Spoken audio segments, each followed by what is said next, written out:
All right, it's great to be here. It's nice to see all of you. Thank you for coming.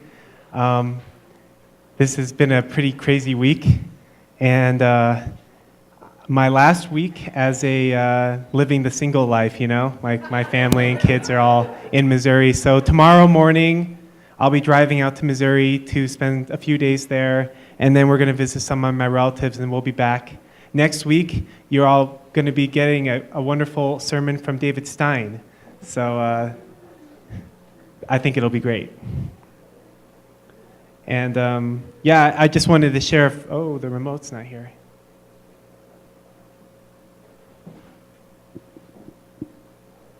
How about that? Oh, there it is. Yeah, I just want to share a few pictures from this week. The ILTP group that was here, that stayed here for 4 days, they hosted a really nice barbecue, and it was really nice. They, prepared a lot of food for everybody, and we got to just mingle and spend time together, and just get to know each other. So that was really nice. And then, me and Byron and Chuck, we hacked away at those stumps out there from the bushes. So we've cleared away those stumps. Now we have room for putting something new in there, and Ella's working on picking out some new live trees or plants to put there, as well as inside the church too. So I'm really excited about that. It was a lot of work, but actually we got it done surprisingly fast. And then Sunny helped me do some trimming.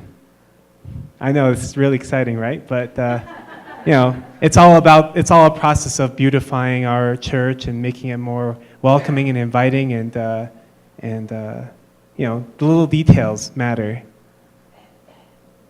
And then also Peggy and Marianne Rischel, they came and gave testimonies for the ILTP group, and that was also very inspiring, and I'll probably talk a little bit more about that a little bit later, but they just did a fantastic job.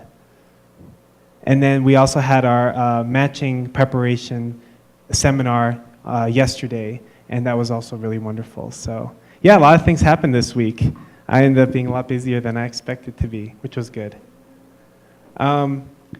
So I got a chance to talk with one of the people that is part of the ILTP program. And the ILTP program is the International Leadership Training Program, and people from all over the world come.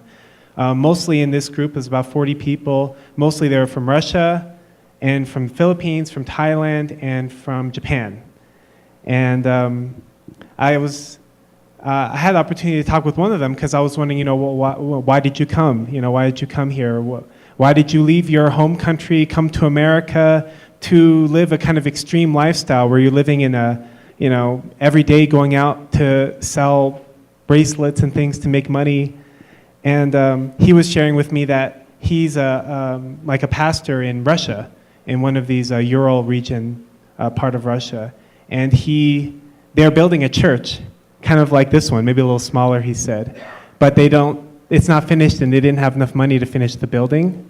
So he came here, even though he has 2 children and his wife back in Russia, but he came here for like 5 months to make money so that money could help finish building the church in Russia. And I thought, wow, that's really quite amazing. I don't know if I could do that.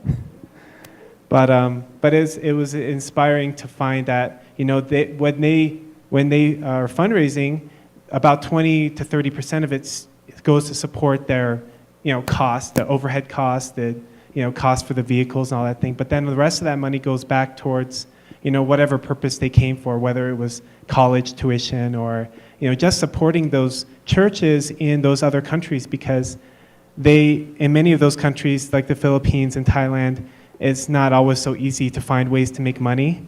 But then you can come to America where we have a lot of abundance and sell like bracelets and things to people, and you can make a lot of money that way.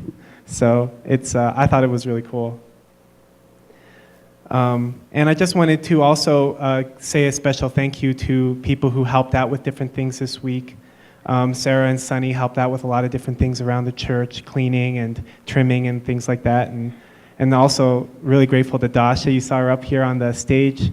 Doesn't that add a lot to the music ministry, having a female voice? That's really awesome. I'm really grateful for that. I'm really grateful for the music ministry in general. And then also Melissa, she's not here today, but she attended the outreach meeting last week, and she was we were talking about a lot of different things. And afterwards, she emailed me and just thanked us for everything that we're doing. I just thought, wow, that's unnecessary, but thank you. And then also, she wants to help out with different things. So she's going to be cleaning the chapel, and also she's going to be helping to create a gift bag for guests when they come. So like when people come for the first time, they don't know necessarily some of our traditions and terminology. So we want to be able to give them a nice welcome bag that says, thank you for coming. Here's a gift, so maybe some chocolate, maybe a video, and also maybe a little brochure or something about the history of our movement and why we use certain terminology and things like that. So she's going to be helping with that, and which I'm really grateful for, because I've been wanting to do that for a long time, but I kind of dropped the project. I didn't feel like I could handle it at that time. So I'm going to do something a little bit different for the sermon today, and we're going to watch a video to start off. Oh, this sermon is titled, "The Last Shall Be First."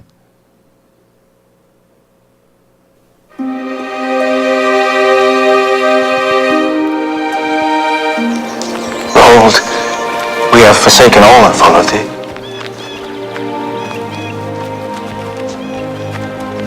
Verily I say unto you, there is no man that hath left house or parents, or brethren, or wife or children for my sake and the gospel's, which shall not receive manifold more in this present time in the world to come, life everlasting.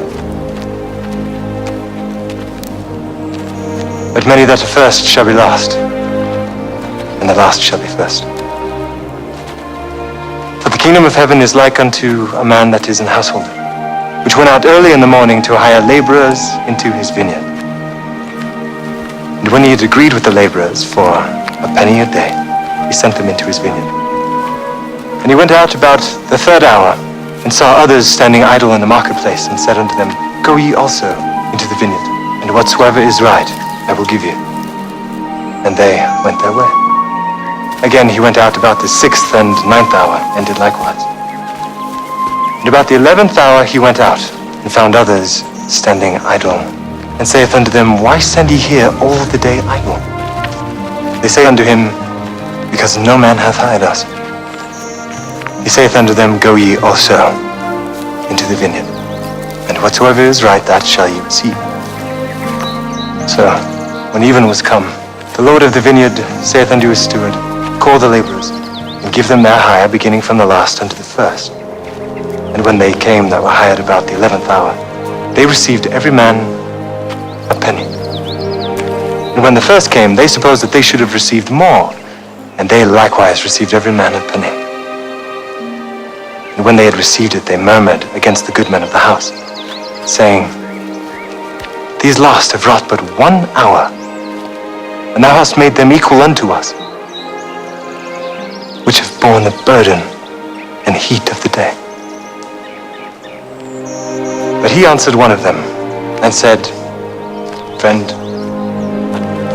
I do thee no wrong. Didst not thou agree with me for a penny? Take that thine is, and go thy way. I will give unto this last, even as unto thee. Is it not lawful for me to do what I will with mine own? Is thine eye evil because I am good? So the last shall be first, and the first last. Many be called, a few chosen.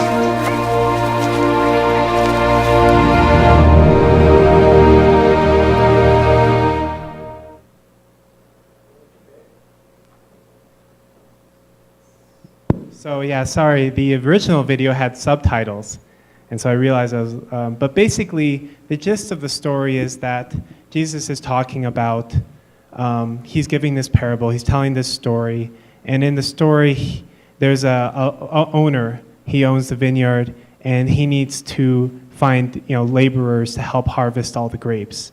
And so he goes out and he finds some people, and he says, if you pick all the grapes, I'll pay you a penny, which in those times, it was actually a very good wage.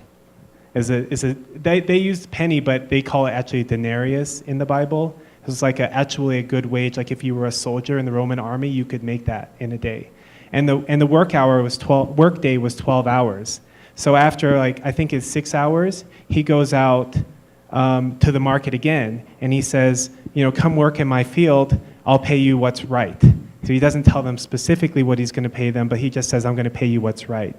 And then he goes out later, and then I think he goes out one last time, like 1 hour before the day ends, and he says, come work in my vineyard, I'll pay you what's right.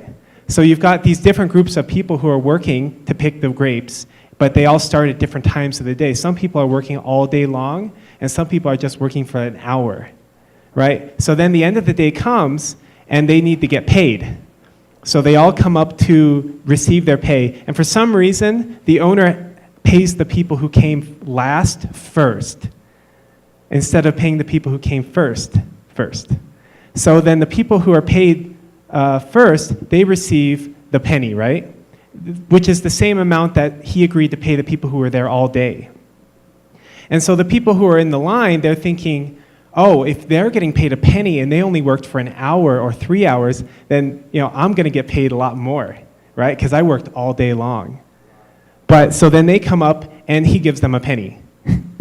And they're like, what's this? How come I am getting only paid a penny? They only worked for an hour. I worked for 12 hours. And then the owner says, I haven't done anything wrong. I paid you what I agreed to pay you. And don't be upset at me because are you upset at me because I'm being generous? It's my money, and I can decide how I want to give it to others. And so it's a really interesting story because this kind of story often comes up in the Bible, actually. If you look at Cain and Abel, there's this story about the jealousy between brothers. One brother, he worked so hard, but his offering wasn't accepted. But then his brother's was. Why? This kind of frustration or anger. And then also there's another story of the wayward son. I don't know how many of you know this story, but this father has 2 sons. And one son is a very good son. He does everything that he's supposed to do. He lives the right kind of life, works really hard, attends his parents. And the other son goes and basically wastes all his money, lives the way he wants to live, and then he comes back broke, saying, Father, please take me back. I can work as a servant or something. And then the dad just accepts him, like 100% unconditionally, says, no, you're my son. I'm going to take you back. Let's slaughter the biggest cow and have a party and a festival. And the other son is like, you never had a party for me. And I've been working every day, doing everything that you've asked me to do. How come you are treating this other son so well?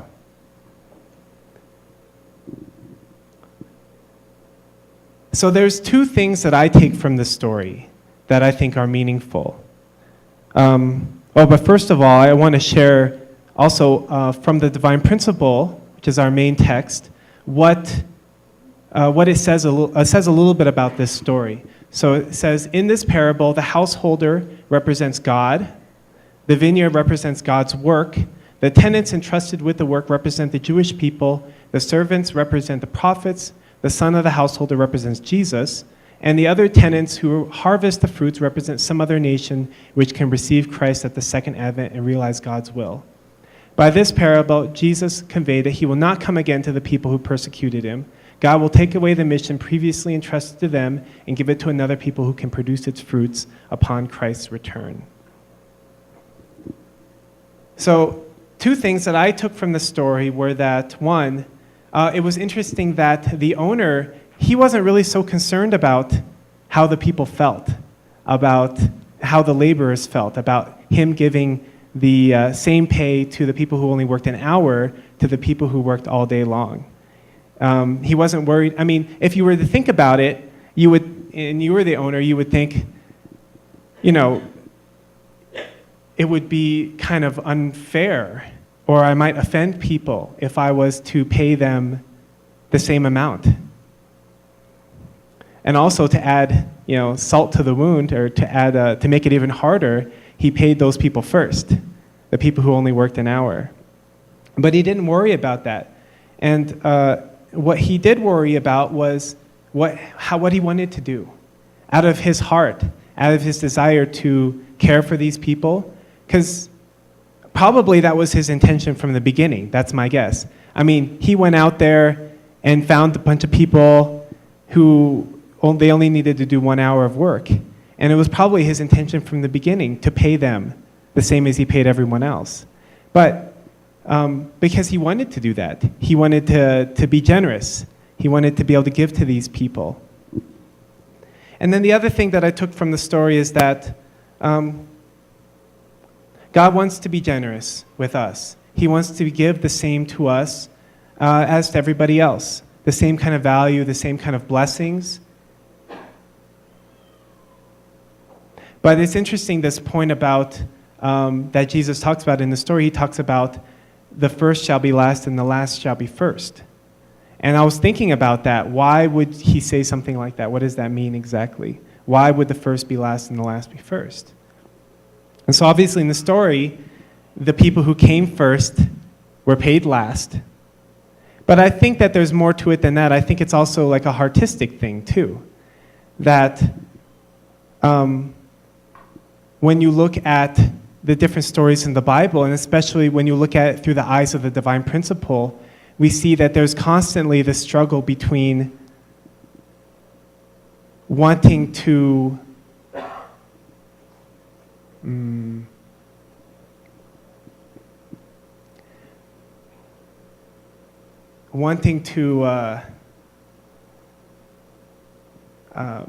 put people in a position where they have to overcome these feelings of jealousy and anger and resentment. And we know from the Bible, and we know from the divine principle, that the fall wasn't just about, fruit. It wasn't just about disobedience. It was about much more than that. And that ever since then, God has been working to try to restore that mistake. And this is just another example of that. But it really makes me think about, for me, like, what kind of life do I want to live? Or like, what kind of attitude should I have in my life? Because it can be really easy to, especially if you're a person who's just worked so hard and just kind of been there from the beginning. If someone comes along and receives the same kind of blessing as you did, even though you worked all your life, and maybe that person, made lots of, did everything the wrong way or made lots of mistakes, and God blesses them equally, then how do you feel? And how is it, it's like an opportunity for us to think, like, how would God deal with that kind of a situation? Or how would God treat us as his children? So I was listening to Peggy's testimony that she gave at the ILTP workshop. And one thing that really struck me was that in the early days of our movement, many people went as missionaries all over the world.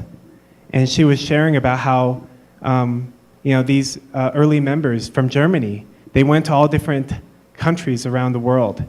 And it just really struck me when she was talking about how, many of them went to communist countries and countries that were, had a lot of problems. And some of them even died, and some of them went through prison and went through so many different hardships that I'm never going to be able to imagine what that's like or what that means. But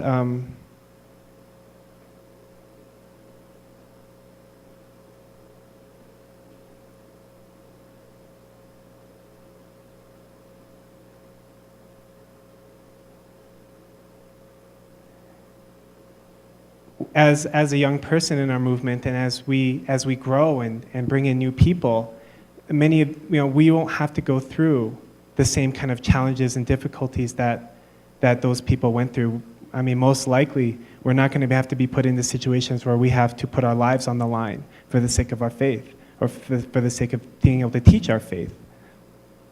And we won't have to be put into prison for that sake either. But even still, even though we kind of come on an easier foundation, like we don't have to go through the same difficulties, but still God wants us to bless us all the same, right? God wants to give the same blessing to those, even maybe they just get in the door at the last minute, at the last second in their life.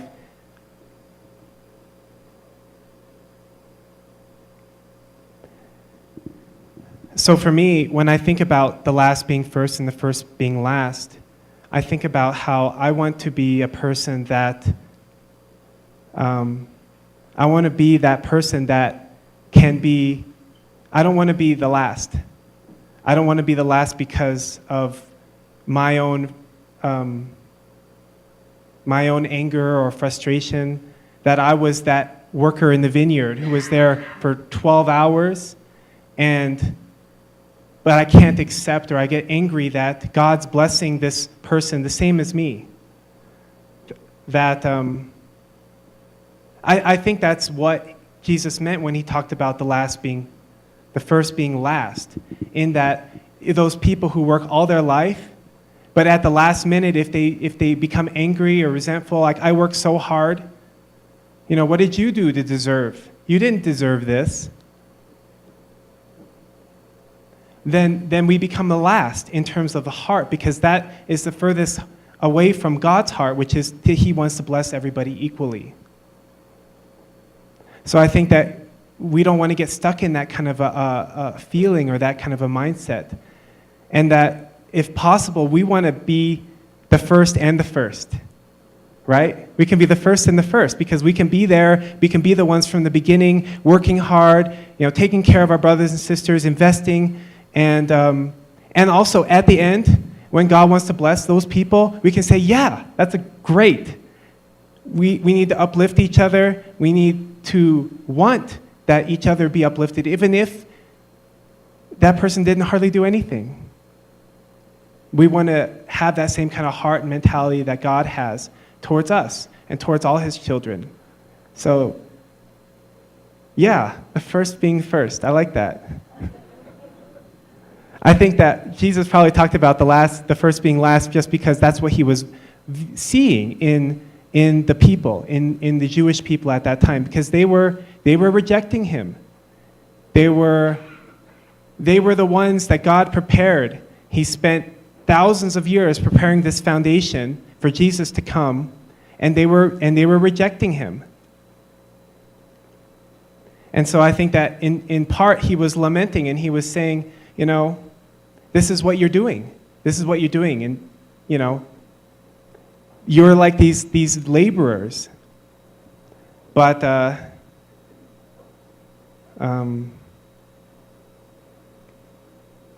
don't think that we have to be like that. And I think that part of the value of us having the principle and part of us having this teaching is that we can learn from the mistakes of the people in the past and have a better attitude and a better insight about life and how we can live our life in a way that is according to God's plan and according to principled way of life. So let's be the first and the first, and thank you very much.